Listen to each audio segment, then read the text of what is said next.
important people of the world. The national security, I say repeatedly, that the economic, military, and national security of the United States, and I believe this is true of every country, rests on what we do with our children, because they are the future, and how well they're educated and how well we invest in them in the early years of life is going to determine, in many ways, the strength of the nations going forward. So I just want to thank all of your officers and your leaders, my old friend Barbara Kumar.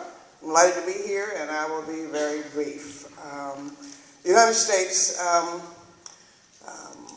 has got to be better. And it's going to be better if it does not, if it pays attention to the children today. We're number one in incarceration rates in the world. We're number one in military expenditures. And if we keep the current priorities, it's going to be our downfall. And so I constantly say, one, if the United States really wants to be and continue to be a world leader, we're going to have to invest in children, including these poor and non-white children today, because they're going to be the majority tomorrow. And we are in the middle of another campaign to end child poverty in America. It is shameful that we're the wealthiest nation on earth, but we let our children be the poorest group of citizens. And we have got to build a new transforming movement that's based in investing in children in the early years. The research is clear, common sense is clear, morality is clear, but we've now got to figure out how we as child advocates raise a big political ruckus and just don't go away until we get our nation's priorities straight. I hope you will go on the web and look at our child poverty report. I am not proud that we are 34th out of 35th advanced countries in lifting our children out of poverty. We only exceed Romania, that has an economy 99 times smaller. Shameful, and again, dangerous for the future. So about 9 or 10 months ago, we asked the Urban Institute, which is a nonpartisan research institute, to look at 9 policies that we knew worked and that could lift children out of poverty, and what would be the impact if we invested fully in these 9 policies, things that we all know about: earned income tax credit, making work pay, better wages for parents. But laid them out, and they came back and told us that if we invested in these 9 policies of what we know work, that we could lift overall child poverty, and we have 14.7 million poor children. 6.5 million of them live in extremely poor circumstances. That we could lift 60% of all children out of poverty now. That we could lift black children, 72% of black children who are the poorest children in America. It just makes me feel very ashamed that after a transforming civil rights movement that really moved this country in a new direction, that the black child is the poorest child in America. And we've got to change that. 1 in 2 black children today is poor. A disaster. And it doesn't need to be. And again, we're going to have to figure out how we raise that ruckus and put children way up there on the agenda of all of our adults, including our black adults. 72% we could lift, and we could lift 97% of the children could have a higher floor of decency if we invested in these 9 policies that work. And so we issued this report, and we're now beginning to figure out how we target the priorities within this and try to make them a part of the presidential campaign. And we also in this report laid out how we would pay for them. We do not have a money problem in America. We have a morality and political will problem in America, and that's what all of us have got to focus on changing. And so we asked, we looked at all the research and said, well, we can certainly afford to do it. We can't afford not to do it. Over the last 35 years, we've issued a number of reports, including one called Wasting America's Future by Nobel laureate and presidential medalist Bob Solow, who's an economist at MIT. And he says that America cannot afford not to end child poverty, that every year we let 14.7 million children remain in poverty, costs this nation $500 billion a year in school dropouts, in incarceration costs, and dependency costs. Many of our states are spending 2 to 3 times more per prisoner than for public school pupil. That's a really dumb investment policy. And so we've been battering raising this horn for a long time, but we've got to go and say it's much, much too expensive to continue this way, quite apart from whether or not we're going to be viewed as decent when we're called to account for all of these children that we are responsible for.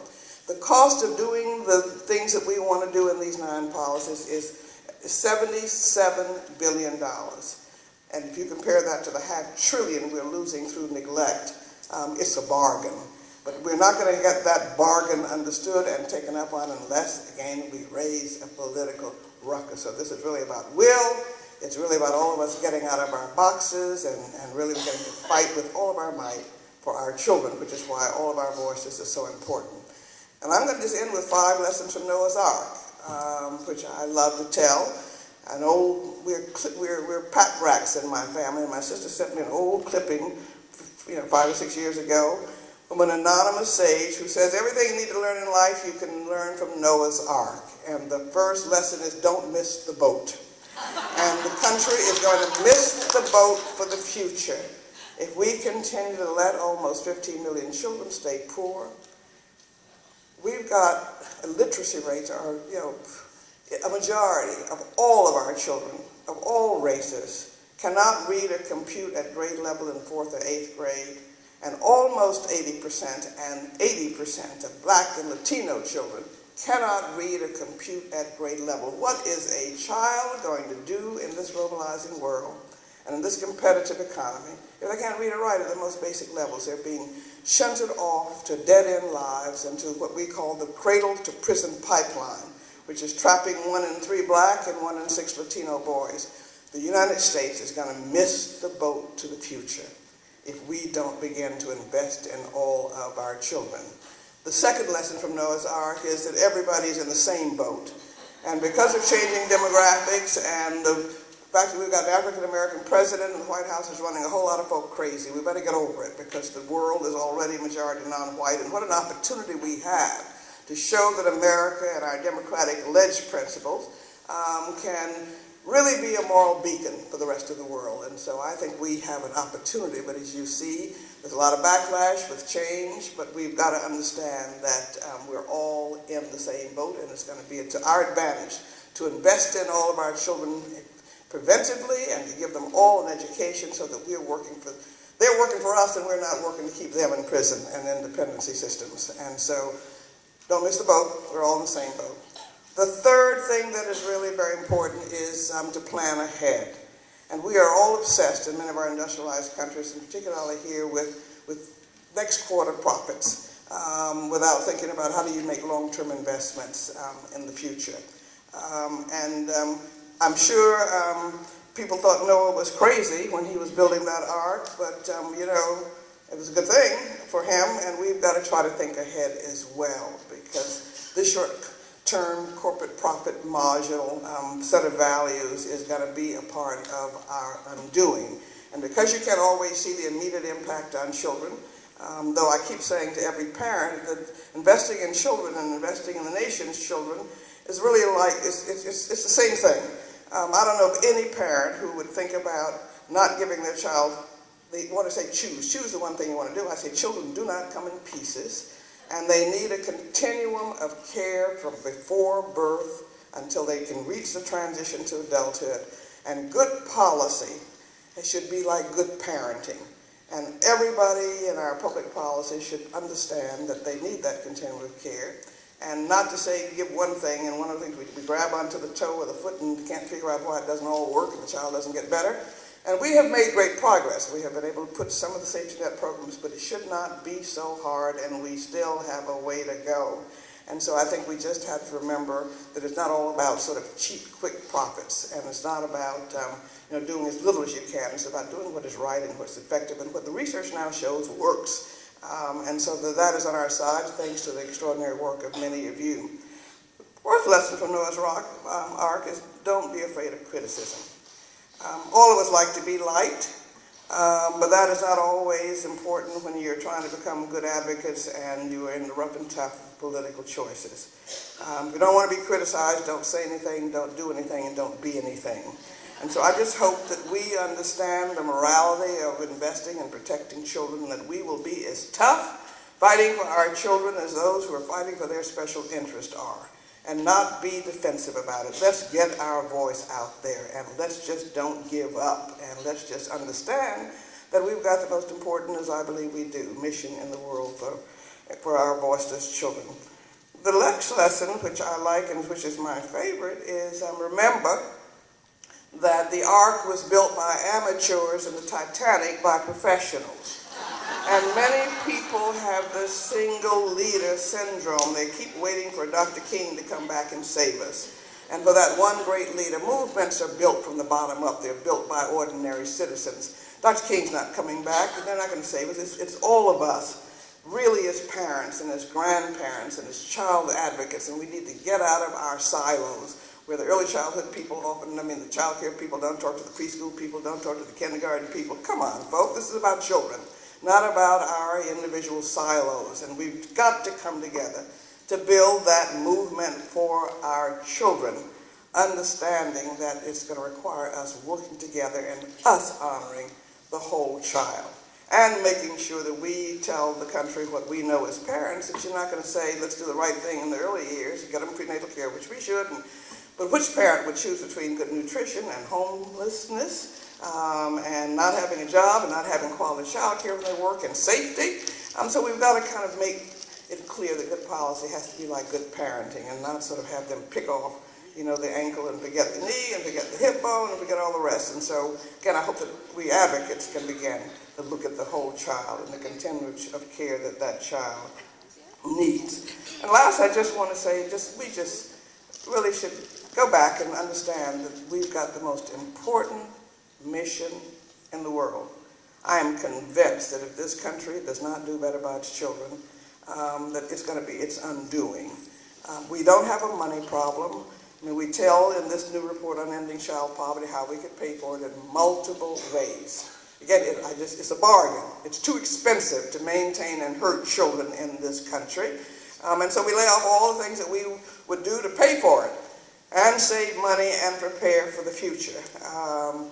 They couldn't find a little bit of money to help little foster care children in the recent Congress, but at the same time they could find money to give 5,400 of the richest 0.1% of our nation exemption from the estate tax, hundreds and hundreds of billions of dollars at a time of unprecedented wealth and income equality. We should be mad, and we should be up in arms. We could end child poverty and have so much left over at a time when we've now got this huge gap between those who have too much and those who have too little. There are a bunch of airplanes that don't know how to fly yet. If our early childhood research was as weak as that on the F-35, we would have been dead long ago. It's going to cost us almost $1 trillion if we proceed to let that happen. The military-industrial complex never seems to have enough. Just a few of those planes would end child poverty if we invested in them. We need to get these choices out. We don't have a money problem, we have a morality problem, and we have a political will problem. And so we lay out a series of choices. It's not about money, it's about morality, and it's about will. And last, I just want to say, over the last decades of my life, I've seen miracles happen. We have a transforming movement that came from the bottom, from people who just wanted to have their children have a better life. They had nothing. There was a handful of lawyers who just simply were not going to continue a segregated apartheid system in our country, and it takes my breath away. And look at their courage in challenging the whole infrastructure of legal segregation in this country, which ended in Brown versus Board of Education. But one of the things all of us know is getting change is not as always the same as keeping change and making it work and implementing it. But when you look at what they did with so little because they wanted to have their children have a better life, I get inspired and say, well, it's time for that next movement. Because what became very, very clear as a lawyer in Mississippi, after we were desegregating schools very laboriously, is that if you didn't deal with poverty and the inability of people to eat and to be safe and to have a sense that they could move to the next day, that you weren't going to be able to bring about the change that children and families needed. The state of Mississippi turned down the Head Start program when the war on poverty was first started, but happily, and I try to build that into every law you can, couldn't get it into the new health care law, that if the state refuses to take things that their citizens need, then community groups and others can come in, the cities can come in. And that was true in Mississippi, and we applied for it. The community and church groups got it. It was a revolution in that state. It created 3,000 new jobs for the first time that was not controlled by the Jim Crow segregation establishment. And it created a whole new spate of black elected officials, of independent voices, of people who saw different visions for their children, who saw books that had brown children and black children and white children in it. But it was a revolution. Look at what's happening today with the Medicaid expansion, when states, same ones in the South, the poorest states, are turning down hundreds of billions of dollars in desperately needed health care funds. So we've got to, again, change the equation and be careful about how policy is written and really build that political voice. So on days when I feel down, I wear every day a thing here from two of my favorite role models from the past. Both were illiterate slave women. And when I think I'm having a bad day, I think about their days, and I can get up and go on. But one was Harriet Tubman, which many of you from not in the country may not have heard. But she was an illiterate woman, but who did not wait for President Lincoln to free her. She escaped and went through the Underground Railroad, but the thing I loved about Harriet Tubman is she didn't think it was about her. She came back many times to bring other people out of slavery into freedom. Because she said, I may not be able to read the pages, but I can read that North Star, and I know the way to freedom. And so I make sure I remember Harriet Tubman in Washington some days when it seemed like a bad place. And I can get up and go again. And my other was his most favorite, and I just think a lot about women. Well, we want to involve everybody, but this is about not making you know who we are as mothers and grandmothers and as early childhood people. And I think we're radicalized in a way that many others aren't always radicalized. But Sojourner Truth would not stop speaking out against slavery. She was the first slave woman to challenge the theft of one of her children. She wanted him back, and she sued unprecedented in Washington, D.C. She would get on and off segregated trolley lines and never stop trying to challenge the status quo. And she remembered everything she heard and was deeply faithful and religious. And I love the small images she would use about how you tackle second-class treatment of women and mistreatment of people in slavery. And one day she was heckled. Well, there are two threats I like. She was threatened by some folk who said if they allowed Sojourner Truth to speak, that they were going to burn down the auditorium where she was supposed to speak. And she said, fine, then I will speak to the ashes. And the second time, which I quote all the time, is when she got up and she was speaking and she got heckled by an old white man who said to her, old slave woman, I don't care any more about your anti-slavery talk than for an old flea bite. And she said, that's all right. The Lord willing, I'm going to keep you scratching. So often we think we've got to be big dogs, make big changes. But see, I love the analogy of fleas, which offends some people. Because enough fleas biting strategically can make any dog move. And many people just need to understand that they just grab on and they flick some of us off and others keep coming back, that we can move things. And that's what grassroots organizing is. It's about persistence. It's about deep, unrelenting belief in the sanctity of every child and the importance of every nation investing in its children and preserving the future. So thank you for what you do. Understand and never forget that you've got the most important mission in the world, which is preparing our nations for the future. Because if they do not invest in children today, they will not be strong tomorrow. So thank you for what you do.